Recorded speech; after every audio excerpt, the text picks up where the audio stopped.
Hello, this is Vlad and a new story from my channel, Amazing Stories.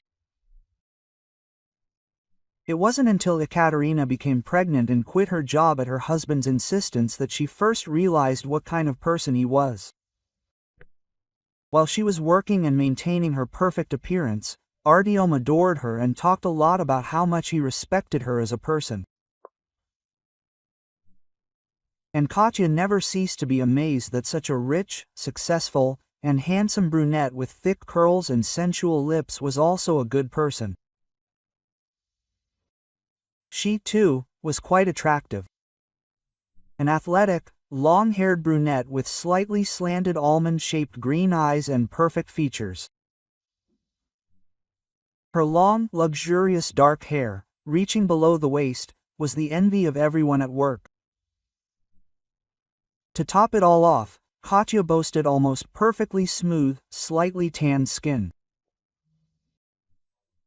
She had a special allure, a certain spice, a certain mystery, which was only emphasized by her enchanting, low, yet gentle and melodic voice. Artyom spent several years courting her, and even when he learned that Katya was 5 years his senior, he only strengthened his voice.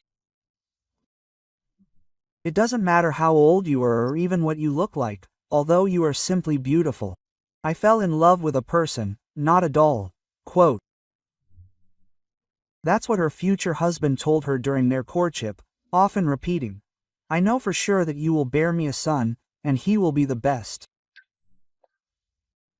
It's scary to even imagine how much better he will be than you and me. Why a son? After all, it could be a daughter. You know, I wouldn't even try to imagine the child's character and appearance in advance. Let him simply be a good person and love us. That will be enough for me, Katerina replied then.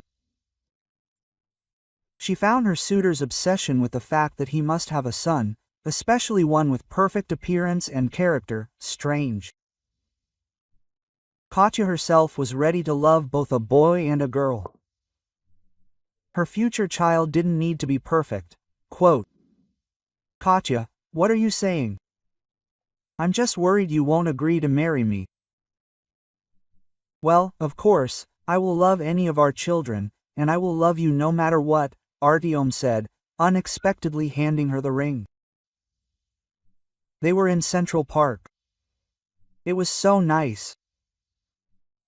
The spring sun promised that everything would definitely be fine this time. She believed that she could forget her first difficult relationship with Dmitri. Artyom was understanding, caring, impeccable.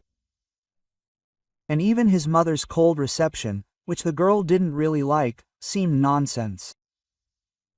Artyom said that he had already bought a separate apartment for them, far away from his parents.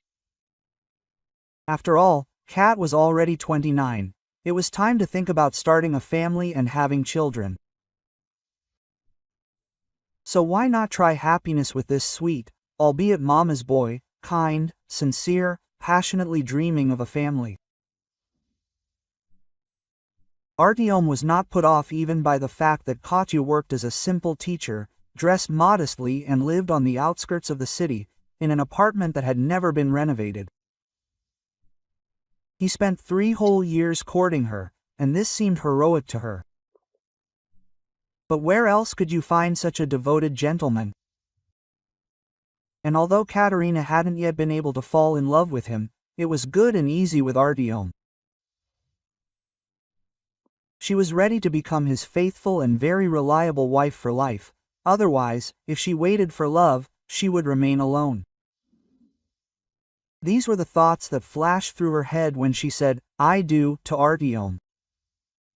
He immediately, eagerly and somehow boyishly, placed a ring on her finger and swung her around in an embrace. Their beautiful couple attracted attention. Strangers congratulated them, and someone even applauded. Katya felt like the world would now sparkle with completely new colors, and she would be able to forget that long-ago story with her first love, which almost forced her to give up on her personal life. The wedding was lavish. The son of a deputy and a businesswoman simply couldn't have married more modestly. Katerina's mother-in-law explained this to her. Irina Georgievna helped her choose a dress. Quote, "It didn't really suit Katya. The dress was somehow too white and fluffy. Katya would have chosen something more elegant, beige, olive, but Artyom tried so hard to persuade her to go along with her mother's wishes that Katerina gave up. And although she felt like a doll on a teapot, the dress was very expensive. The guests praised it, and footage from the wedding even made it into a TV report. Well, you see, now Mom sees that her opinion matters to you, and that's all she needs." Artyom rejoiced at this concession. They lived well for the first 2 years. Her husband was attentive, never forgetting to give gifts on important holidays. Irina Georgievna was overly intrusive from time to time, arriving with blue penetki and trying to remind her daughter-in-law that it was time to have an heir. "You know, I really appreciate you keeping those wonderful booties my husband took his first steps in, but I'll still knit them myself for our baby. My mother taught me how to knit well, and besides, we might need pink ones instead of blue ones," Katya said softly. Her mother-in-law frowned and said firmly, "You know, my dear, I've lived my life, and I'm 100% sure it's a boy. My intuition has never let me down." Irina Georgievna left the blue booties on the nightstand in the hallway. Katya didn't emphasize it. "Artyom told me his mother grew up poor and had many children. So she thought her mother-in-law hadn't been paying enough attention in her time. So she tried to present herself as an authority on everything. Ekaterina went for a checkup. The doctor said, 'What's the rush? You and your husband are in good health. So you'll definitely have children. Everything in its own time. The moment the baby is born, it will be. Don't worry about anything. But we can't wait. My mother is really looking forward to having a male heir. She's in poor health," Artyom said indignantly, adding, "We have the money. Do something. Let the baby come soon." "Okay, you wait in the hallway then, and your wife and I will discuss some womanly matters," the doctor said delicately.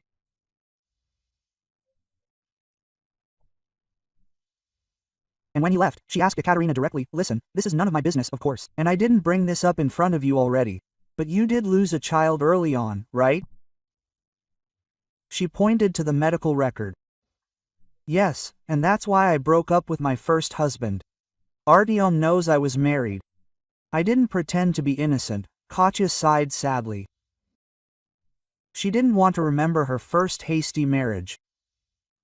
She and Dimka had loved each other like children, since first grade, and lived on the same floor. Dima was her knight in shining armor.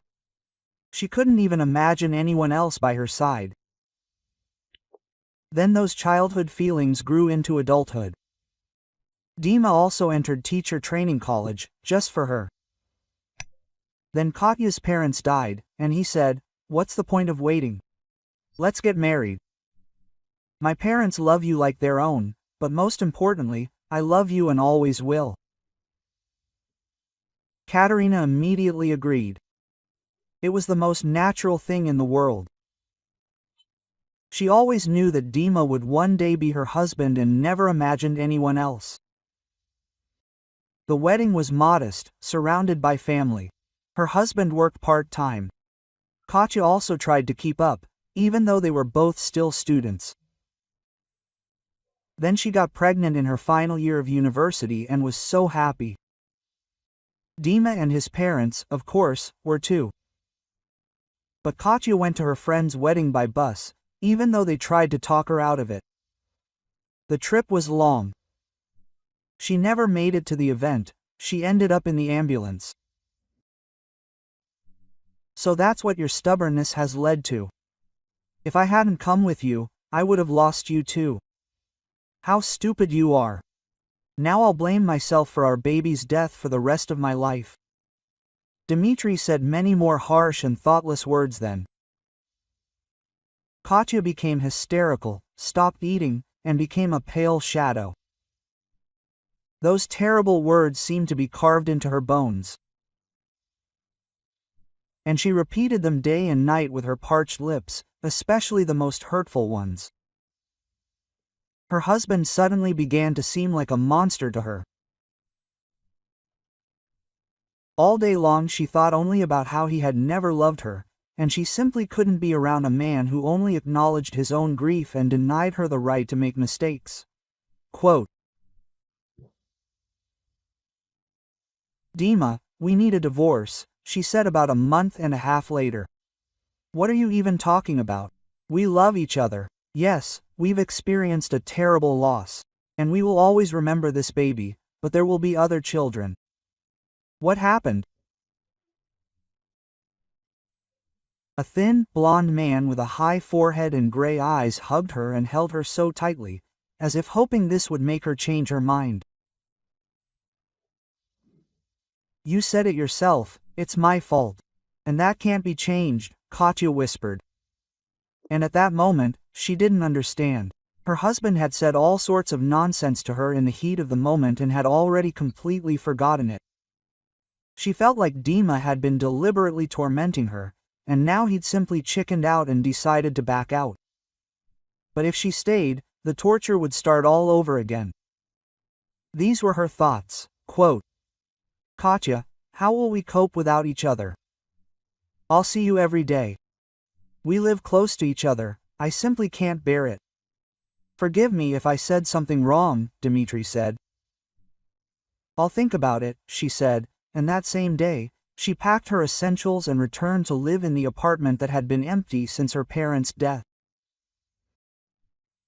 She wanted to think about everything calmly, but Dima's parents began to pressure her, trying to dissuade her. Ekaterina simply rented out the apartment and moved somewhere else. "So that's how it is. Do you have someone?" "Yes." Dima kept calling her and accusing her of something. "What makes you think that?" Katya asked in surprise. Quote, "One bird sang," he replied in an offended voice. Katya had a rough idea which bird he was talking about. Olya, who went to school with them, had always been in love with her husband. And Katya had recently met her. Olga kept asking if she had any plans for Dima. Quote, "Maybe you're the one who's itching to start a romance with Soleil? Come on, she's ready to fall into your arms," Katya said, offended. "So you don't care?" Dmitri became even more heated. "Well, of course, I have another boyfriend. You said so yourself," she said sarcastically. "How could you? You betrayed our love." Dima took her words seriously. She really wanted to call back and tell him that she couldn't really have anyone like that. Katya still loved that stupid Dimka. But when she called, it turned out that Dmitri's mother had been hospitalized with a heart attack, and he couldn't think of anything better to do than blame her for everything again. Katya took care of her mother-in-law, and when she recovered, she made the firm decision to get a divorce. Quote, "I can't live with a man who always blames me for everything. You're just merciless, and I need support, so this can't go on," Katerina said. "Yeah, Olya showed me a photo. You don't have to make excuses," he muttered angrily. "What kind of photos are these?" Katya was indignant. "As if you didn't know." Dima categorically refused to provide evidence of his words. It was raining when they divorced. There were tears on Katya's face and on Dima's too. "Maybe we shouldn't rush into this?" Quote, he asked before putting the final point. Well, since they had already arrived, Katerina didn't know whether she wanted a divorce or not, because at that moment she was no longer sure, but she thought that if Dim loved her, he would fight and wait. However, immediately after the divorce, he married Olga, and his mother had a long-awaited grandson just a year later. Katya realized she wasn't that important. She just needed some kind of wife and some kind of child. She changed her phone number, exchanged apartments, and erased her ex-husband from her life. And now an unfamiliar doctor reminded her of these events. Katya was ready to faint from how quickly a tornado of memories engulfed her. "Are you unwell? I'm sorry, I didn't expect you to react like this. I just wanted to say that you should never have artificial procedures." "Well, everything will be fine with nature." The doctor sat her down on the couch and gave her a glass of water. Katya took a while to come to her senses, then said, "Prescribe me some vitamins, any kind. I'll tell my husband they'll help speed things up, and maybe he'll leave me alone." I can do that, but they still won't have a direct effect. And I don't like lying, much less profiting from it." The doctor turned out to be unusually honest and conscientious. Quote, "You see, men can be so impatient," Ekaterina sighed wearily. And she didn't know who she was talking about at that moment, Artyom or Dima. Both of her men constantly demanded something from her, and Katya decided that this was her fate.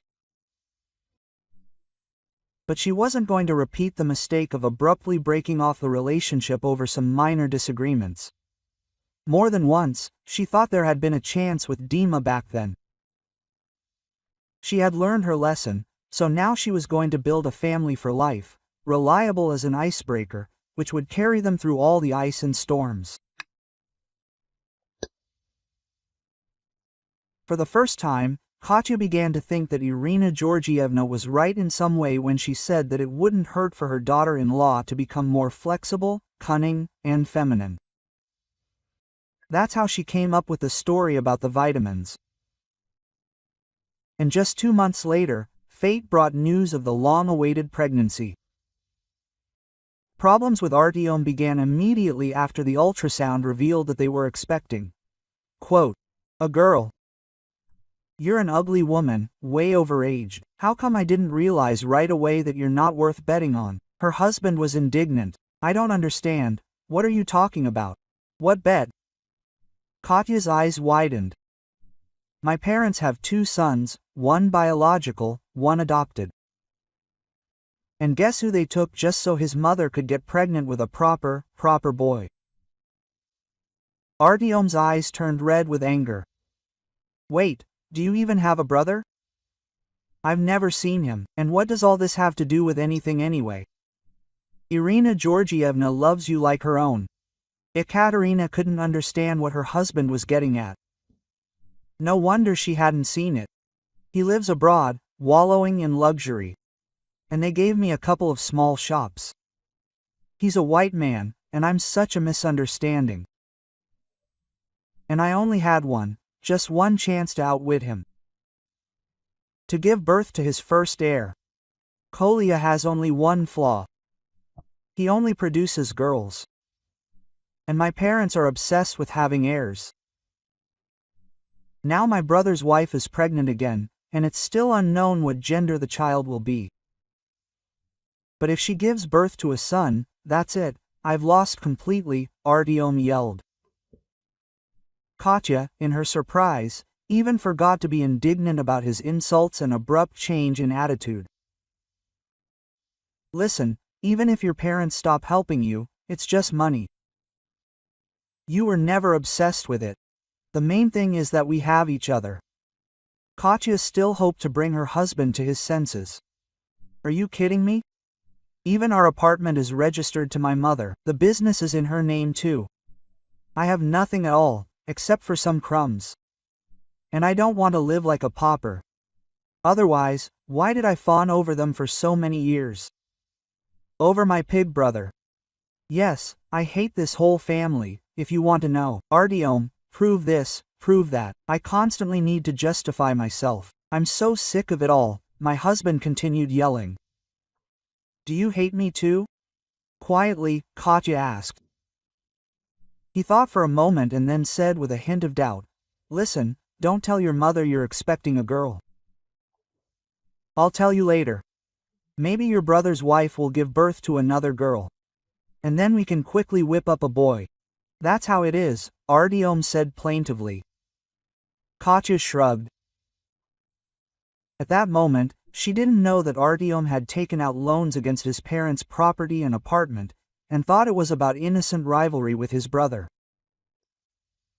That she was mistaken became clear when she was discharged from the maternity hospital.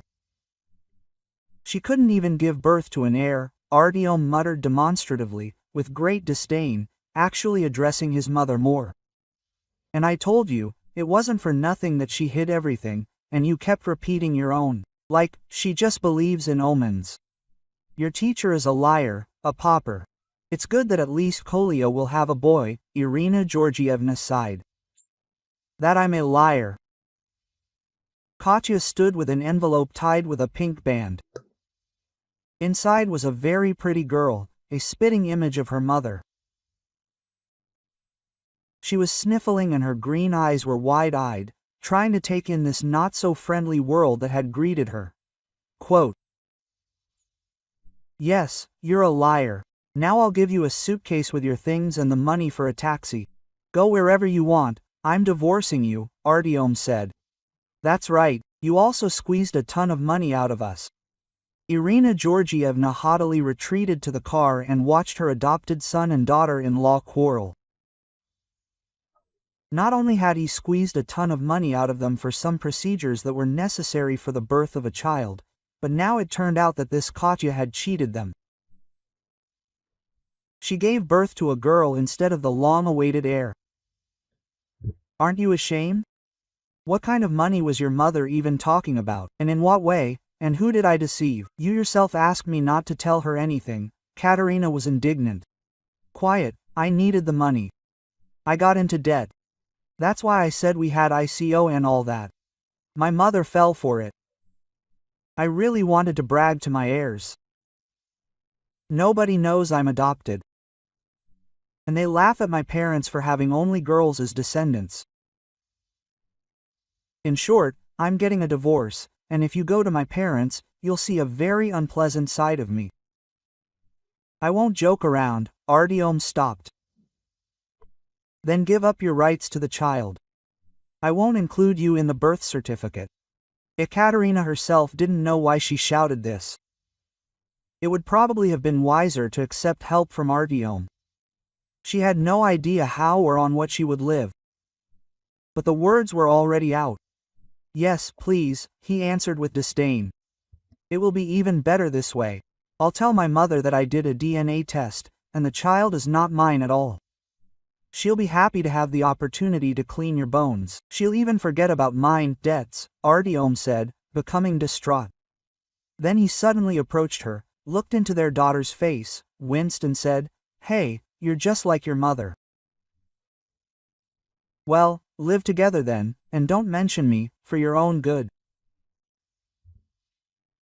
Katya burst into tears, then called a taxi and went to the outskirts of her town with her daughter.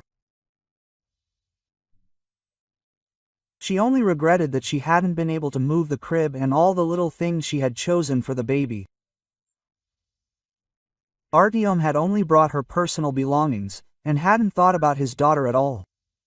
This is where the parents' savings for a rainy day came in handy. Katya tearfully recalled how she convinced her mother that this money would never be needed. And her mother had said back then, "God willing, but anything can happen in a daughter's life." And she looked at Katya somehow sadly, as if foreseeing something. She named her daughter Marina in honor of her mother. The baby was healthy and calm. One could only wonder, what a smart daughter she had. The divorce was finalized very quickly. Her ex didn't leave her a single ruble, but fortunately, he didn't bother her. Katerina, oddly enough, was quite happy. Although they lived modestly, they didn't want for anything thanks to the money their parents had saved in their own place. Katya, is that you? She saw Olya in the park. She was also with a stroller. A cute little boy was lying in it. It's Dimachka, her former classmate said proudly. In honor of Dad, Katya asked the homewrecker, "What are you talking about?" "Oh, about that. Listen, back then it just seemed to me that I loved Dima and wanted to take him away, but in fact, I married someone else entirely." Olya pointed proudly to a plump, tall, broad-shouldered man standing nearby, animatedly discussing something on the phone. But Dima said, "And you, Ekaterina, couldn't understand anything either.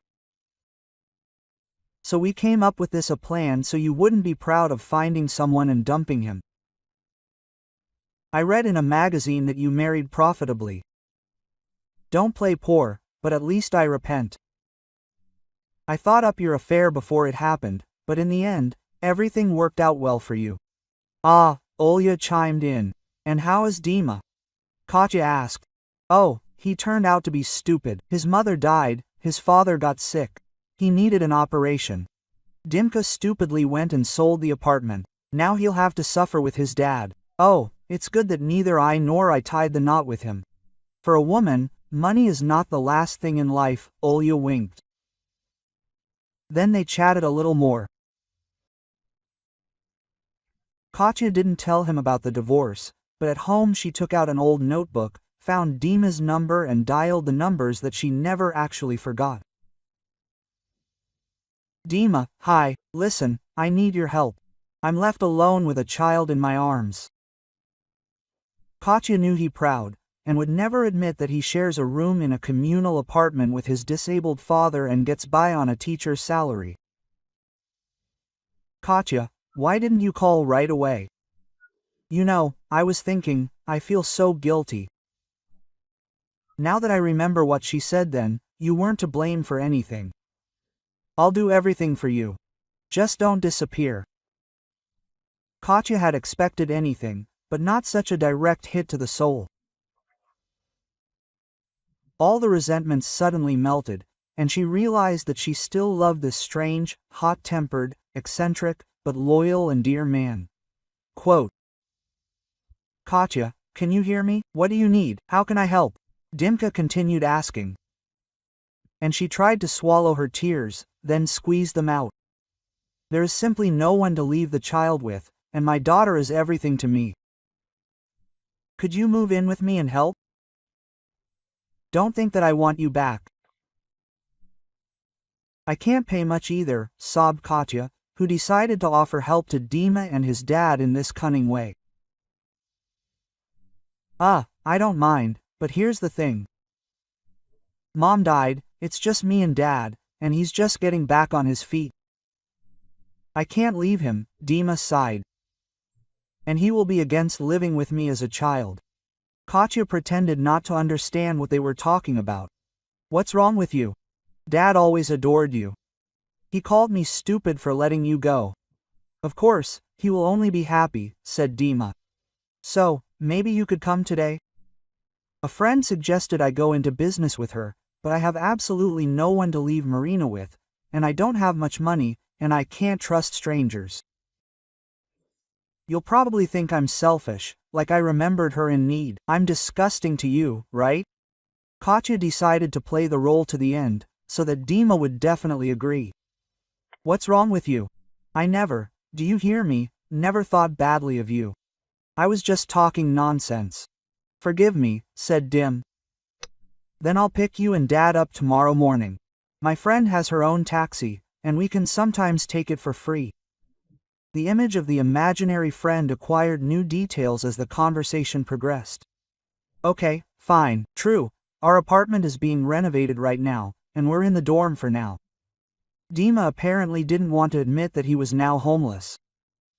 "Never mind, tell me the address." Katya already knew where he lived, Antolia, but pretended not to know at all.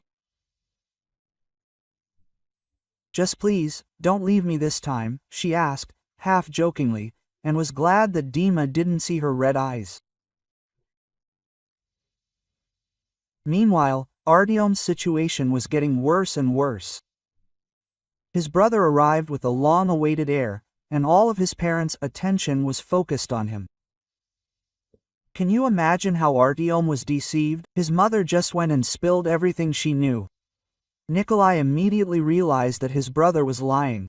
As always, though.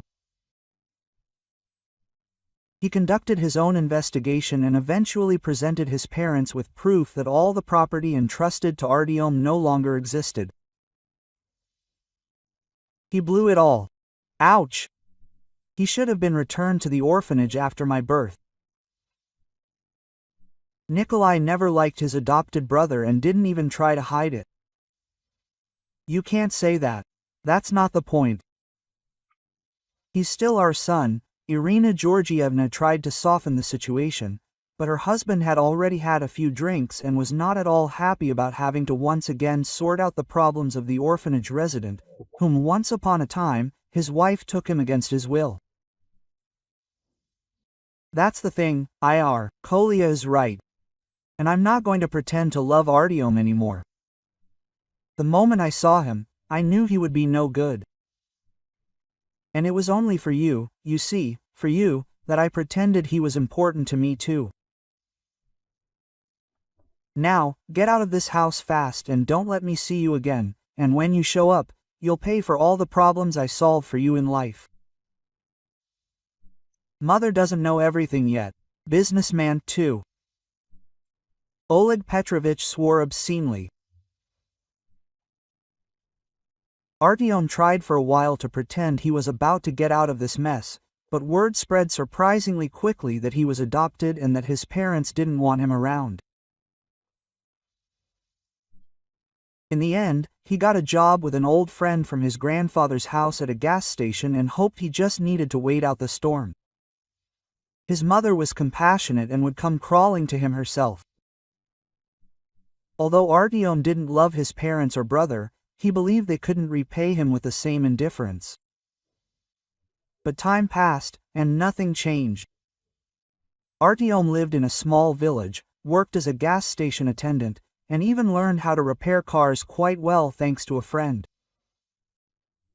About a year passed, it was spring, and Artyom was thinking about maybe making peace with Katya. She'd changed phone numbers and no longer worked at the school. She still didn't live at the same address.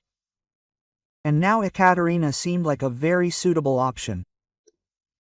After all, she was earning some kind of income, they had a place to live, it wasn't demanding, and they had a child together. Yeah, she'd been offended then, but she'd forgive him, because she loved him so much. Katya wasn't the kind to grab money. She was good. And Artyom increasingly dreamed of meeting his ex. Well, it wasn't that he was directly in love with her, but of all the women he'd ever had, she was the most beautiful, the smartest, and very kind. And with so many brides to pick from, he definitely couldn't afford it now. How very similar, Artyom said out loud, seeing the tall woman in sunglasses. But, of course, it couldn't be Katya. The car she was getting out of was too expensive. And she was dressed in the most expensive clothes. Artyom knew about that. No change, just fill up the tank. The brunette peered at him intently and even shifted her position so the sunlight wouldn't interfere with Artyom's view. She was so surprised she even took off her glasses. And then he saw, it's Katya. How come? What happened? Quote. Artyom barely managed to utter these words. I have the same questions for you, Katya bitterly quipped. When Dima and his father moved in with Katerina, they began asking her in detail about that mysterious friend whose business she supposedly worked in. And then Katya remembered that her classmate had indeed been quite successful in the car business. And although she and Tanya weren't exactly friends, Ekaterina decided to call her. Look, I know it's arrogant, I'm nothing to you, but you don't need a loyal, responsible employee. We could try. Tatiana changed a lot after her father returned to her mother after a long history of infidelity. At first, she was arrogant and bragging, but then suddenly she became a good, modest, and very hard-working businesswoman. Katya got along easily with Tanya, who no longer thought of flaunting her wealth and was happy. Now she didn't have to deceive Dima and his father. She really did have a friend, and she became almost a partner. A year passed, and Tatiana said, "Listen, would you like to take over one of the luxury car dealerships? You're doing great, and I want you to spend more time with your daughter." Quote, "Yes, I'd be happy to." Katya was delighted. Now everything was looking up. Dima's father had recovered and was helping with the child. Dima got a fairly well-paid job as a translator and once said with some excitement, "I didn't say so, but I'm practically homeless." That's how it turned out. But now I can get a mortgage, and we can go on a date. Quote, "Well, no, my son is not homeless at all. Nikolai Alexeyevich told me that a friend unexpectedly returned the money he borrowed after 10 years, with a hefty interest rate, of course. Honestly, I didn't expect it. I thought he'd never call, but then such joy, he turned out to be a decent person." Well then, all this brings the moment of the date closer, Katya giggled. Dima blushed and unexpectedly pulled out a ring, modest but very elegant, and muttered, "And if suddenly you ever decide to become my wife again?" "Oh, don't be a wimp, you love each other." Nikolai Alexeyevich couldn't resist, and little Marishka in his arms smiled approvingly from ear to ear. "I've been agreeing for a long time," Katya admitted.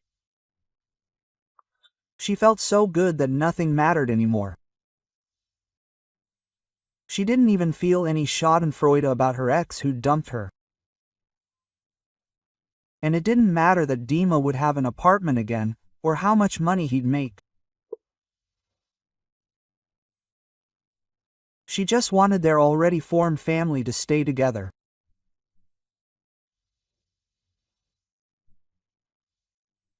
Two years later, they had a beautiful, strong little boy, named Kolya in honor of his grandfather, who had finally recovered.